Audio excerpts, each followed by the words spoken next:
Madam ಬಾ ಕಡೆ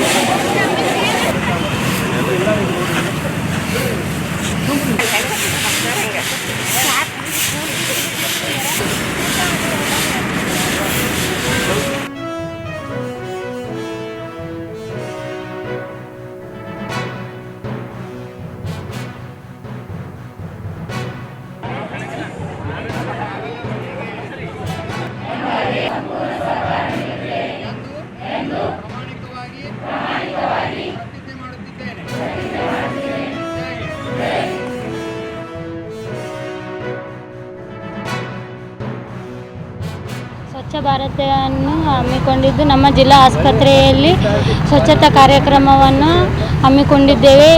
ಏಕೆ ಅಂದರೆ ನಾವು ಇಲ್ಲಿ ಬರುವಂತಹ ರೋಗಿಗಳು ನಾವು ಇಲ್ಲೆಲ್ಲ ಸುತ್ತಮುತ್ತಲು ಸ್ವಚ್ಛ ಇಟ್ಟುಕೊಂಡ್ರೆ ಅವರು ನಮ್ಮನ್ನು ನೋಡಿ ಸ್ವಚ್ಛವಾಗಿ ಒಳಗಡೆ ಮತ್ತು ಇಲ್ಲಿ ಹೊರಗಡೆ ಎಲ್ಲ ಏನೋ ಕಸ ಅದನ್ನು ಬಿಸಾಡಬಾರ್ದು ಅಂತಂದು ಅವ್ರ ಮನಸ್ಸಿನಾಗೂ ಜಾಗೃತಿ ಬರುತ್ತೆ. ಇವತ್ತಿನ ದಿನ ಹಮ್ಮಿಕೊಂಡಿದ್ದೀವಿ. ನಾವು ಸ್ವಚ್ಛತೆಯನ್ನು ಕಾಪಾಡುವುದರಿಂದ ಆಸ್ಪತ್ರೆಯ ಒಳಗಿನ ರೋಗಿಗಳಿಗೆ ಸ್ವಚ್ಛತಾ ವಾತಾವರಣವನ್ನು ಸೃಷ್ಟಿ ಮಾಡಿಸಲು ಸಹಾಯವಾಗುತ್ತದೆ ಮತ್ತು ಎಲ್ಲರೂ ಸ್ವಚ್ಛತೆಯಿಂದ ಇರ್ತಾರೆ.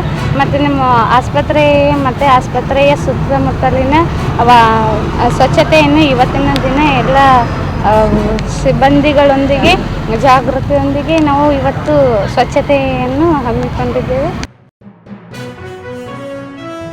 ಆರೋಗ್ಯವನ್ನು ಸಹಕಾರ ನೀಡಬೇಕೆಂದು ಹಮ್ಮಿಕೊಂಡಿದ್ದೇವೆ. ಇದು ಒಂದು ಮೋದಿ ಸ್ವಚ್ಛ ಭಾರತ್ ಅಭಿಯಾನ ಜಾಗೃತಿಯನ್ನು ಎಲ್ಲ ಸಿಬ್ಬಂದಿಗಳು, ನರ್ಸಿಂಗ್ ಸ್ಟೂಡೆಂಟ್ಸ್ ಎಲ್ಲರೂ ಕೂಡಿಸಿ ಇದು ಜಾಗೃತಿಯನ್ನು ನೀಡಬೇಕೆಂದು ಮಾಡುತ್ತಿದ್ದಾರೆ. ಇದು ನಮ್ಮ ಇಲ್ಲಿದ್ದ ಸುತ್ತಮುತ್ತ ವಾತಾವರಣ ಸ್ವಚ್ಛತೆಯನ್ನು ಮತ್ತು ಸೃಷ್ಟಿಯಲ್ಲಿ ನೀಡಬೇಕೆಂದು ನಾವು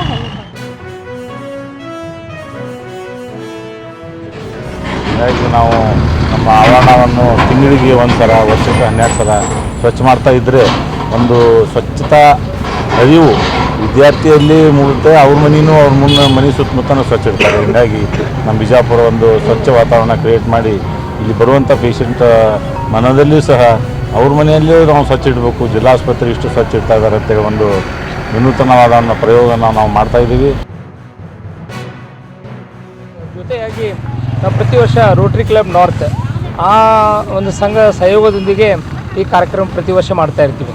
ಸೊ ಉದ್ದೇಶ ಏನಪ್ಪ ಅಂತಂದರೆ ನಮ್ಮ ಆವರಣ ಸ್ವಚ್ಛವಾಗಿತ್ತಪ್ಪ ಅಂದರೆ ನಾವು ಆರೋಗ್ಯವಾಗಿರ್ತೀವಿ, ರೋಗಿಗಳು ಆರೋಗ್ಯವಾಗಿ ಸುರಕ್ಷಿತವಾಗಿ ಮನೆಗೆ ತೆರಳ್ತಾರೆ. ಭಾಳ ಒಂದು ಟ್ರೀಟ್ಮೆಂಟ್ ಅಷ್ಟೇ ಕೊಡೋದಲ್ಲ, ಇಲ್ಲಿ ಒಂದು ಆ ವಾತಾವರಣ ಆರೋಗ್ಯಕರ ವಾತಾವರಣ ಮೂಡಿಸಿದ್ದಾದರೆ ರೋಗಿಗಳು ಬೇಗ ಗುಣಮುಖ ಆಗ್ತಾರೆ. ಯಾವುದೋ ಸೋಂಕಿಲ್ದಾರು ಕೂಡ ಆಸ್ಪತ್ರೆಯಿಂದ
football, you enjoy whether who wins or who loses, that is different.